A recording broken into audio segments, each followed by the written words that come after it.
Assalamualaikum warahmatullahi wabarakatuh. Salam sejahtera untuk kita semua. Perkenalkan, saya Rifa Rafiatu Syabani Wihansah, SPT MSI, dengan nomor induk dosen nasional 4429019401. Saya merupakan dosen di Politeknik Pembangunan Pertanian Bogor, jurusan peternakan. Sebagai seorang dosen, saya telah melaksanakan 3 kewajiban dosen, yaitu Tridharma Perguruan Tinggi, meliputi pengajaran, penelitian, dan pengabdian kepada masyarakat. Pada pelaksanaan pengajaran, sistem yang saya gunakan mengacu pada pendekatan DIA, Delivery, Interaction, and Assessment. Pada kesempatan ini, saya akan memaparkan salah satu mata kuliah yang saya ampu, yaitu penanganan dan pengolahan hasil peternakan. Mata kuliah ini merupakan mata kuliah wajib program studi penyuluhan peternakan dan kesejahteraan hewan yang berada pada semester 7 dengan bobot 3 SKS, 1 teori, 2 praktikum. Mata kuliah penanganan dan pengolahan hasil peternakan ini selain bertujuan untuk mengembangkan sikap dan karakter mahasiswa, juga memberikan pengalaman belajar mahasiswa agar mampu memahami karakteristik hasil peternakan berupa susu, daging, dan telur, mengaplikasikan dengan terampil penanganan pasca panen, pengolahan, pengemasan, penyimpanan, hingga pemasaran sesuai dengan standar Good Manufacturing Practices dan Good Handling Practices, serta mengembangkan inovasi produk hasil peternakan dalam rangka menyiapkan lulusan dengan lingkup pekerjaan sebagai penyuluh, konsultan, dan wirausahawan. Materi yang dibahas dalam pertemuan perkuliahan antara lain ruang lingkup dan manfaat penanganan dan pengolahan hasil peternakan, karakteristik fisik, kimia, dan mikrobiologi susu, daging, dan telur, teknik penanganan dan pengolahan hasil peternakan, penilaian kualitas bahan baku dan olahannya, keamanan pangan, pengemasan, penyimpanan, pemasaran, dan regulasi pangan hasil peternakan. Pembelajaran dilaksanakan secara blended, yaitu daring maupun tatap muka langsung dengan menerapkan pendekatan student-centered learning, berorientasi teori dan praktik berbasis teaching factory. Mahasiswa didorong dan difasilitasi untuk aktif mencari dan menemukan pengetahuan serta memperoleh keterampilan dan sikap. Penilaian dilaksanakan baik terhadap aktivitas perkuliahan maupun produk-produk hasil teori dan praktik, meliputi sikap, pengetahuan, dan keterampilan dengan komponen berupa kehadiran, penugasan, ujian, pelaksanaan, unjuk kerja atau portofolio, dan hasil laporan. Materi yang saya sajikan mengacu pada capaian pembelajaran mata kuliah. Adapun capaian pembelajaran mata kuliah ini yaitu yang pertama, mahasiswa mampu memahami ruang lingkup dan manfaat penanganan dan pengolahan hasil peternakan, karakteristik fisik, kimia, dan mikrobiologi susu dan daging, karakteristik eksterior dan interior telur, serta regulasi dan prinsip keamanan pangan. Yang kedua, mahasiswa mampu menerapkan prinsip penanganan dan pengolahan hasil peternakan sesuai standar Good Manufacturing Practices dan Good Handling Practices dengan prinsip keamanan pangan dan sesuai dengan regulasi yang berlaku. Yang ketiga, mahasiswa mampu melakukan pengujian kualitas produk peternakan dan menganalisis hasilnya. Dan yang keempat, mahasiswa mampu mengembangkan, menciptakan, atau memodifikasi produk hasil peternakan yang sesuai dengan standar mutu, mulai dari menyiapkan bahan baku, mengolah, mengemas, menyimpan, dan memasarkan. Untuk mendukung pembelajaran, saya menggunakan berbagai literatur, baik buku maupun jurnal. Penilaian yang saya lakukan menggunakan pembobotan. Yang pertama, untuk nilai teori terdiri atas ujian tengah semester sebanyak 30%, ujian akhir semester 40%, dan penugasan 30%. Sedangkan untuk nilai praktik terdiri atas pelaksanaan praktik 40%, ujuk kerja atau portofolio 40%, dan hasil atau laporan 20%. Baik, selanjutnya saya akan menyajikan proses pengajaran mata kuliah penanganan dan pengolahan hasil peternakan di kelas secara luring. Selamat menyaksikan. Baik, silakan disiapkan. Duduk siap. Kak, kembali kemudian pada pagi hari ini berdoa mulai. Doa selesai. Ke tempat. Kak.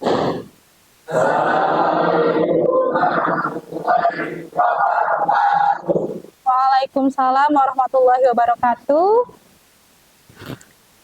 Bagaimana kabarnya hari ini? Alhamdulillah. Sudah sarapan? Ya, alhamdulillah setelah saya cek hari ini hadir semua ya. Baik, sebelum kita melangkah ke materi hari ini, saya ingin review terlebih dahulu materi pada pertemuan sebelumnya. Apakah ada yang masih ingat sebelumnya kita membahas terkait apa? Ya, silakan Hardiansyah. Minggu sebelumnya kita sudah membahas terkait keamanan pangan, macam-macam cemaran produk pangan, serta standar-standar terkait produk pangan. Oke, baik, bagus sekali. Terima kasih Hardiansyah. Baik, tadi Hardiansyah sudah menyampaikan materi yang kita bahas minggu lalu. Di ujung tadi disebutkan bahwa minggu lalu kita juga membahas terkait standar-standar pada produk pangan. Nah, ada yang masih ingat standar-standar apa saja yang kita bahas? Ya, silakan Hikmal. Standar-standar produk yang sebelumnya telah dipelajari adalah standar nasional Indonesia terkait produk-produk peternakan, yaitu ada SNI susu segar sapi, kemudian ada pun SNI karkas dan daging, kemudian juga ada SNI telur ayam konsumsi. Nah, kemudian juga ada pun sistem pendukung untuk keamanan produk atau pangan, yaitu HACCP, kemudian GMP dan GHP. Baik, alhamdulillah kalian masih mengingat materi pada pertemuan minggu lalu ya.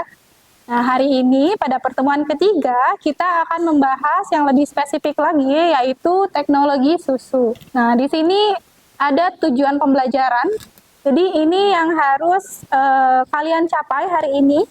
Ini tujuannya. Yang pertama adalah kalian mampu menjelaskan pengertian susu segar, susu pasteurisasi, dan susu UHT. Yang kedua, kalian mampu menyebutkan karakteristik fisik, kimia, dan mikrobiologi susu segar. Yang ketiga, kalian mampu menyebutkan sumber kontaminasi. Yang keempat, kalian mampu menjelaskan tindakan higienis dan penanganan susu. Dan yang kelima, kalian mampu menyebutkan cara-cara pengujian susu segar. Nah, berikut ini outline dari topik-topik yang kita bahas hari ini, mulai dari pengertian, komposisi susu, standar mutu susu segar, penanganan susu, sumber kontaminasi, tindakan higienis, perlakuan terhadap susu segar, dan pengujian susu segar. Nah, baik, kita melangkah ke pengertian. Pengertian ini sangat penting untuk diketahui ya, supaya kita tahu ruang lingkupnya sejauh apa. Nah, yang pertama terkait pengertian susu. Di sini ada dua pengertian. Yang pertama menurut Winarno, yaitu susu adalah cairan berwarna putih yang disekresikan oleh kelenjar mamae pada mamalia untuk bahan makanan sumber gizi anaknya. Jadi utamanya susu untuk anaknya ya. Jika ada kelebihan, jika berlebih, maka baru boleh dikonsumsi oleh manusia.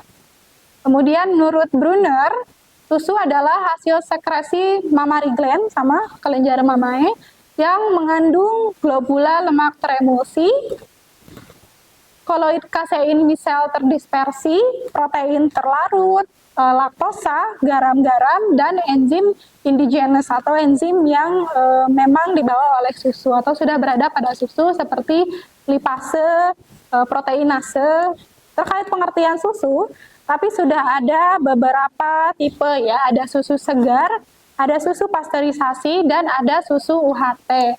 Nah, saya yakin kalian sebetulnya sudah familiar ya dengan istilah-istilah ini, dengan istilah susu segar, susu pasteurisasi, susu UHT, bahkan saya yakin banyak dari kalian juga yang sudah mengkonsumsi. Tapi apa sebetulnya definisinya dan apa perbedaannya? Nah, ini mari kita lihat Ini definisi menurut SNI ya. Menurut SNI, susu segar adalah cairan yang berasal dari ambing sapi yang sehat dan bersih yang diperoleh dengan cara pemerahan yang benar, yang kandungan alamiahnya tidak dikurangi atau ditambah sesuatu apapun, dan belum mendapatkan perlakuan apapun kecuali pendinginan. Nah, jadi kata kuncinya di situ ya yang perlu diingat terkait susu segar, bahwa tidak dikurangi atau ditambah sesuatu apapun dan belum mendapat perlakuan apapun kecuali pendinginan. Nah, selanjutnya untuk susu pasteurisasi ini bisa dibuat dari berbagai jenis susu, bisa menggunakan susu segar, bisa susu rekonstitusi seperti susu bubuk, kemudian bisa susu rekombinasi, yaitu campuran antara susu bubuk dengan susu segar misalnya ya. Kemudian prosesnya yaitu pemanasan. Jadi ada 2 suhu yang bisa digunakan. Yang pertama pada suhu 63 sampai 66 derajat Celcius selama minimum 30 menit, atau juga pada suhu 72 derajat Celcius selama 15 detik. Kemudian didinginkan sampai suhu 10 derajat Celcius, dan selanjutnya perlakuannya harus secara aseptis dan disimpan pada suhu maksimum 4,4 derajat Celcius. Nah, kemudian yang terakhir terkait susu UHT. Nah, UHT kepanjangannya ultra high temperature. Jadi bisa kita tebak ya, bahwa suhu yang digunakan pada pemanasan susu UHT ini lebih tinggi. Suhunya 135 derajat Celcius selama 2 detik. Nah, memang prosesnya harus secepat mungkin. Karena konsekuensi dari menggunakan suhu yang tinggi adalah hilangnya nutrien. Nah, untuk mencegah itu, maka prosesnya harus secepat mungkin. Saya ada video, silakan kalian simak. Bentar videonya. Nah, ini video proses pemerahan susu ya. Pemerahan susu sapi. Oke, baik. Dari video tersebut, apakah ada yang bisa menyebutkan sumber-sumber kontaminasi pada susu, kira-kira dari mana saja? Ya, silakan Anggun. Menurut saya yang bisa menjadi sumber kontaminasi dari pemerahan tersebut adalah dari lantai kandangnya yang kotor, kemudian dari rambut pemerah, tangan pemerah apabila tidak mencuci tangan terlebih dahulu, kemudian dari tubuh sapi yang kotor, dan ember penampungan susu yang digunakan. Ya, bagus sekali Anggun. Tadi Anggun sudah banyak menyebutkan. Ini kita lihat lagi sumber kontaminasi yang dapat terjadi pada saat proses pemerahan. Tadi betul bisa dari ambing, terutama ada Micrococcus, kemudian dari badan sapi, itu bisa tercemar Escherichia coli, Aerobacter, Micrococcus, kemudian dari kondisi kandang, sekeliling kandang, ini cemarannya bisa jamur, kemudian dari pekerja atau pemerah, nah ini misalnya ada bakteri patogen seperti E. coli, kemudian ada Staphylococcus aureus juga. Dan dari air yang digunakan itu juga bisa terjadi kontaminasi silang atau cross contamination. Jika airnya yang digunakan untuk mencuci ember misalkan tidak bersih, nah ini bisa saja mengandung E. coli, Bacillus, dan Micrococcus. Dan juga dari peralatan-peralatan lainnya. Ini ada beberapa sumber kontaminasi mikroorganisme. Baik, di sini ada beberapa bahan bacaan yang saya anjurkan untuk kalian baca. Ada handbook dengan judul Dairy Processing, ini dari Bilun. Ada juga sama ini handbook Principle of Dairy Processing, Modern Dairy Product, Milk Processing, kemudian Milk Product Manufacture, dan dari jurnal juga ya, kalian bisa membaca terutama untuk mengetahui perkembangan teknologi yang sudah ada dari jurnal, misalkan Journal of Dairy Science dan Australian Journal of Dairy Science. Nah, ini beberapa bahan bacaan yang saya anjurkan untuk kalian baca. Oke, baik, sampai sini apakah ada pertanyaan atau diskusi? Tadi sudah Ibu sampaikan terkait standar mutu dari produk susu segar. Pertanyaan saya, bagaimana jika susu yang diperoleh dari proses pemerahan itu tidak memenuhi salah satu dari standar SNI? Kira-kira bagaimana penanganan susu tersebut selanjutnya? Kurang lebih seperti itu pertanyaan saya, Ibu. Oke, baik Alfian. Tadi pertanyaannya terkait bagaimana jika susu tersebut tidak memenuhi salah satu standar SNI. Ya. Oke, jika kondisinya seperti itu, sebetulnya perlu kita lihat lagi ya, kondisinya sejauh mana gitu, apakah ada penyimpangan atau tidak. Nah, yang perlu kita lakukan terlebih dahulu uji organoleptik atau uji sensori untuk menilai apakah dapat diterima oleh konsumen atau tidak, aman untuk dikonsumsi atau tidak. Nah, jika masih aman, berdasarkan uji organoleptik atau sensori itu masih aman, maka masih bisa dimanfaatkan dengan cara diolah, misalkan menjadi permen susu. Seperti itu, Alfian. Baik, ada lagi pertanyaan atau cukup? Cukup, baik. Sebelum saya akhiri perkuliahan hari ini, nah, kita lihat lagi tujuan yang di awal tadi, tujuan pembelajaran.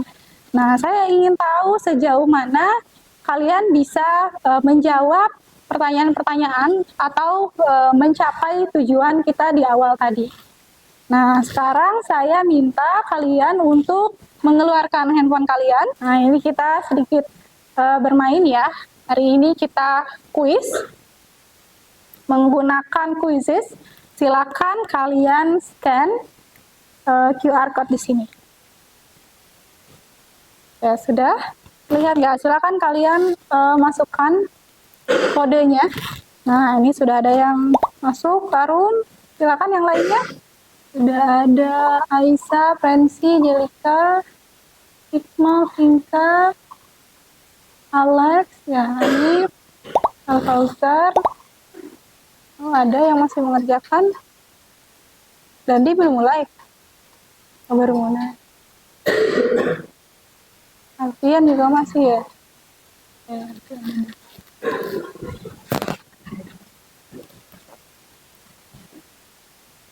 Mau berapa? Nanti kalau nanti dikasih banyak.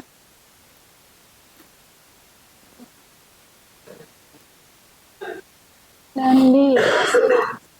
Ini udah ya satunya ya.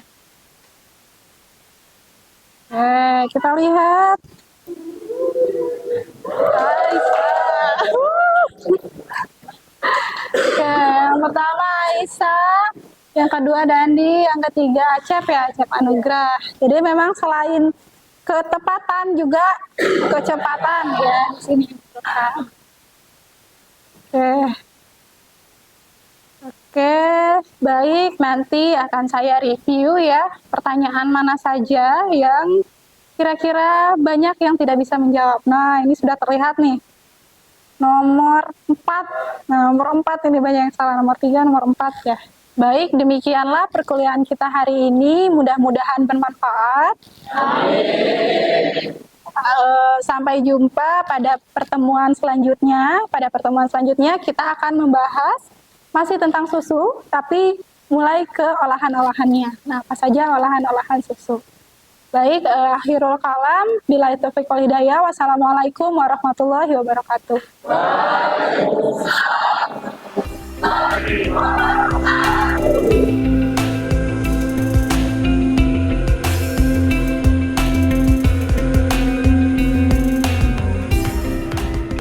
Bersama Polbangtan, maju, mandiri, modern.